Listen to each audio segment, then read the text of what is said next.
Tungguin tadi pengadilan siapa yang menang. Lagian di pengadilan mah bukan menang kalah. Kalau gua kalah gua disuruh bayar gitu doang kan. Lah kalau disuruh bayar kan dari dulu gua bilang, ngapain lu ke pengadilan? Rumah gua aja kalau disuruh bayar mah. Tapi kan ini kan ada tren per hari ini valuasinya sudah 10 triliun.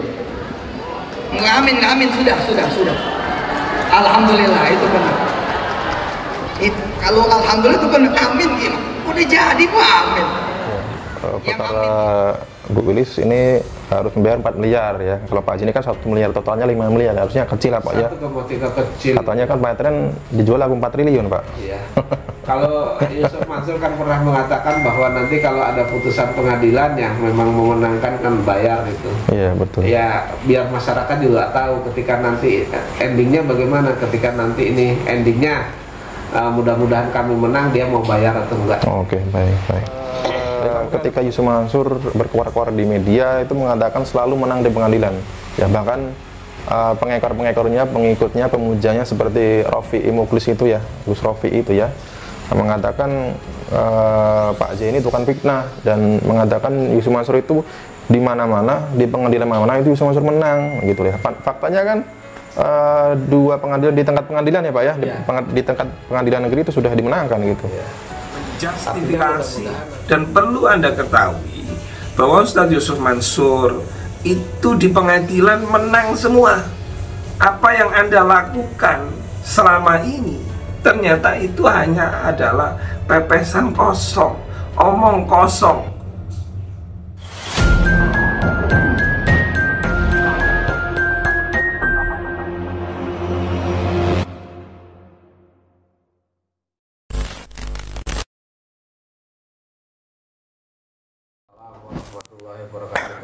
Ya, sehat Pak. Alhamdulillah. Pak J ini. Agak hujan nekat sini Pak saya Pak. Iya. Oke, Pak J ini dengan adanya putusan kasasi dari Mahkamah Agung Pak. Iya. Nah ini kan Pak Jani merespon dengan merencanakan akan mengajukan PK Pak ya, melawan gitu Pak ya. Ya.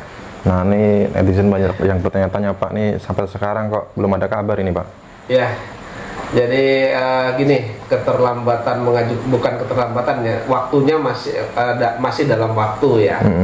Artinya memang ada beberapa kendala. Kendala yang pertama itu sebagaimana yang sudah saya ceritakan kepada Mas Haji ya, di YouTube Mas Haji. Ketika itu ada putusan kasasi Mahkamah Agung, itu kan tidak langsung diberitahukan kepada saya. Iya. Sempat pihak Yusuf Mansur itu sudah konferensi pers, tapi kita belum dapat tuh relas pemberitahuannya. Iya. Makanya kemudian saya bersurat ke Pengadilan Negeri Jakarta Selatan menanyakan perihal tentang putusan tersebut dan minta kalau itu memang sudah diputus, kemudian berkasnya sudah dikirim ke Pengadilan Negeri Jakarta Selatan, segera diberitahukan kepada saya gitu. Jadi sempat 2 kali saya itu bersurat Mas. Iya. Pertama itu tanggal 7 Oktober, kemudian selanjutnya itu di atas itu kurang lebih 14 hari setelah itu saya juga mengajukan gitu ya. Ternyata kan bukan relas yang saya terima, tetapi surat dari pengadilan negeri itu menyatakan bahwa relas pemberitahuan atas putusan tersebut disampaikan ke kantor Wali Kota Jakarta Selatan, Mas. Kok ke sana ya? Ya, ke sana. Kok mampir ke sana itu kenapa itu? Alasannya di dalam surat itu katanya bahwa alamat saya tidak ditemukan. Ini kan lucu Mas. Iya betul. Padahal nggak mungkin surat itu ratusan bahkan mungkin sudah ribuan surat yang masuk ke sini. Saya ini baik itu dari pengadilan maupun institusi mana atau Mahkamah Agung atau pengadilan tinggi dan seterusnya. Iya. Itu datang Mas. Iya. Jadi suratnya bisa saya tunjukkan ke Mas Haji Mas. Baik. Ini balasannya Mas. Ini surat pengantarnya.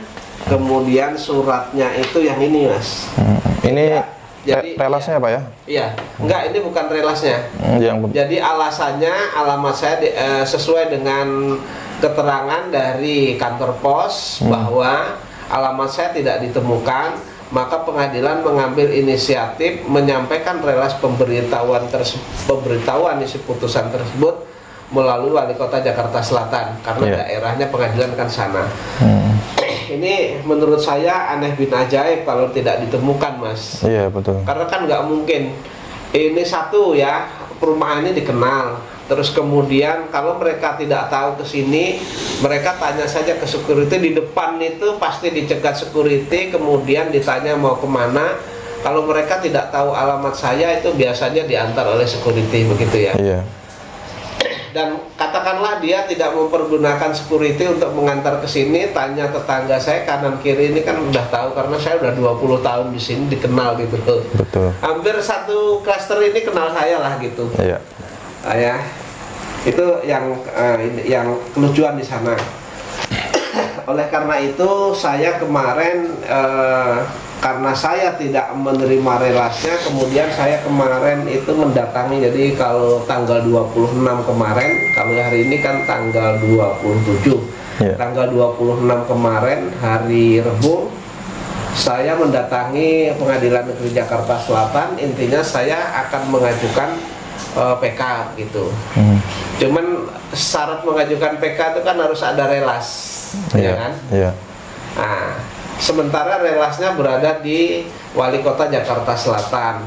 Maka saya minta kepada pengadilan kemarin, karena pengadilan ketika itu menyampaikan ke sana tentu ada tanda terimanya kan.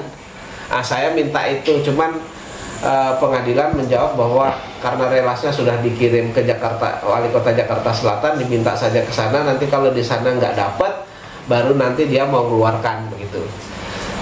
Oke lah. Saya tidak mau juga berdebat kusir yang tanpa alasan hukum yang jelas begitu ya.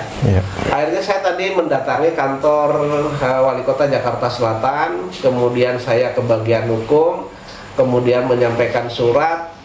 Surat saya langsung dicarikan oleh bagian hukum itu. Relasnya itu langsung dikasih ke saya, Mas. Jadi dia memang pernah menerima ini, ya kan? Terus kemudian dia mengatakan memang ini tidak dikirim ke sini karena harus diumumkan saja di sana begitu. Tapi kalau kemudian saya datang, aslinya dikasih ke saya, terus kemudian dia hanya pegang fotokopinya sebagai tanda terima begitu.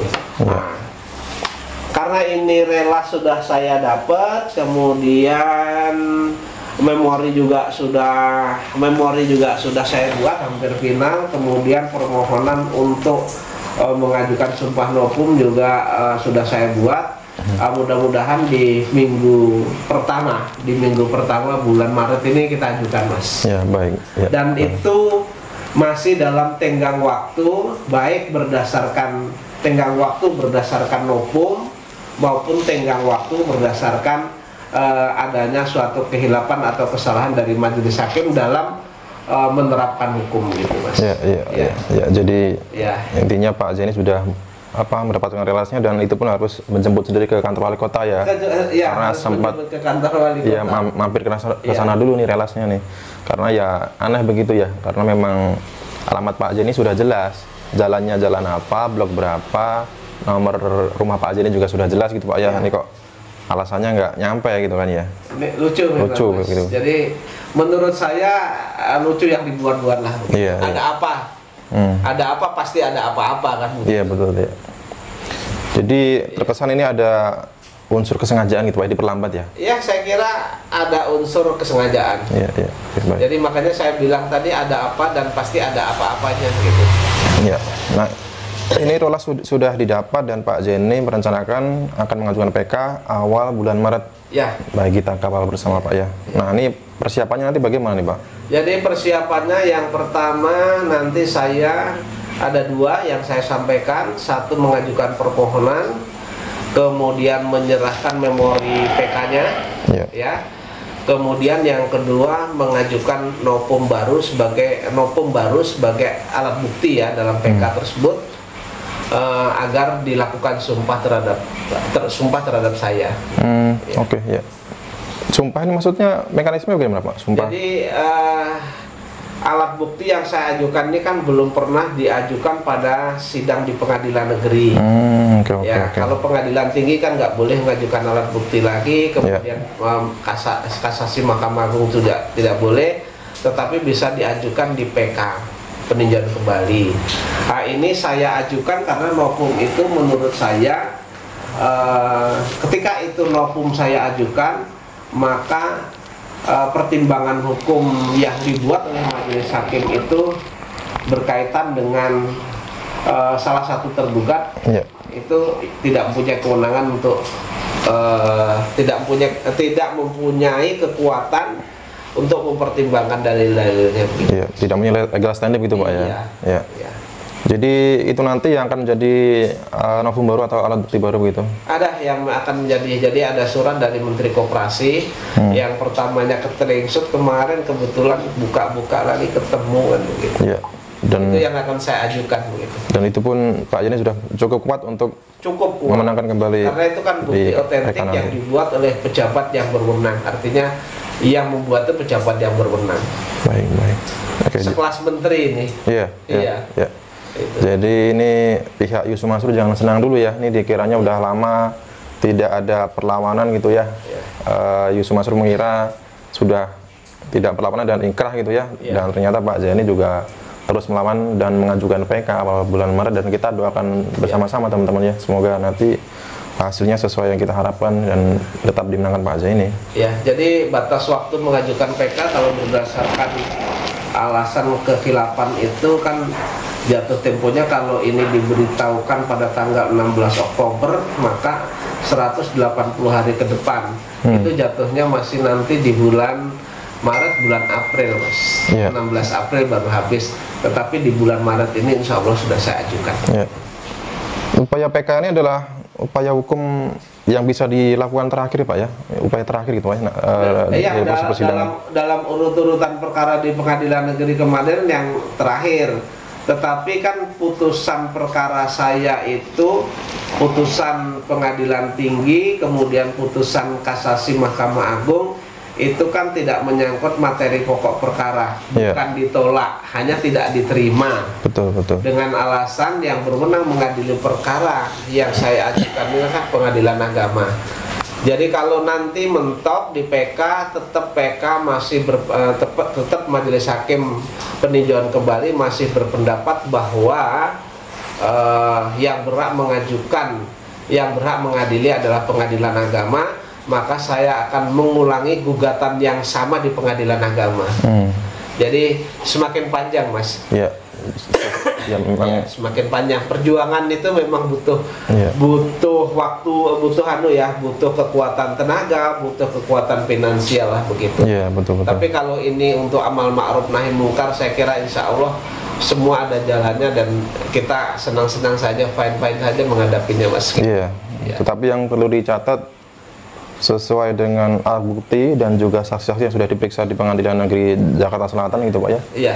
Sebenarnya pun memang sudah dimenangkan oleh Pak Zaini, tetapi anehnya di tingkat banding gitu ya.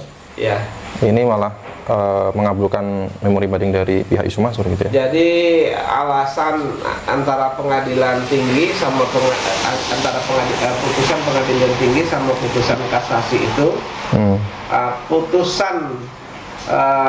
kalau putusan Pengadilan Tinggi itu kan merujuk kepada salah satu alat bukti. Yang mana alat bukti tersebut adalah antara BMT Darussalam dalam salah satu perkara saya ini, kemudian dengan Bu Ili Siti Rohmah. Saya tidak tahu menahu di sana. Nah, itu yang dikenakan, yang digunakan sebagai pertimbangan bahwa perkara itu diadili oleh yang berhak mengadili Pengadilan Agama begitu. Kemudian di tingkat kasasi Mahkamah Agung, putusan Pengadilan Tinggi itu tetap dipertahankan tetapi diperbaiki. Jadi bukan berdasarkan masih berdasarkan alat bukti itu, tetapi ditambah bahwa majelis hakim itu sebenarnya punya kewenangan untuk memeriksa perkara itu. Kalau perkara itu bukan kewenangannya, maka seharusnya dia menyatakan bahwa itu ditolak begitu. Baik. Nah, itu yang nanti akan saya sampaikan begitu. Baik. Dan semoga hakim. Jadi ada alasannya itu ada 3 Mas. Yang pertama adalah adanya suatu kebohongan, Betul, ya. adanya suatu kebohongan yang dilakukan oleh pihak lawan, Ya. kemudian adanya alat bukti, ya, adanya alat bukti yang ditemukan ketika perkara sedang disidangkan ya tidak ditemukan, kemudian adanya kehilapan, jadi ada 3. Ya. Gitu. Baik. Insya Allah lah, kalau hakimnya jujur, Ya. hakimnya berpatokan kepada ketentuan hukum yang berlaku, baik itu hukum acara maupun hukum yang harus diterapkan, ya, Iya.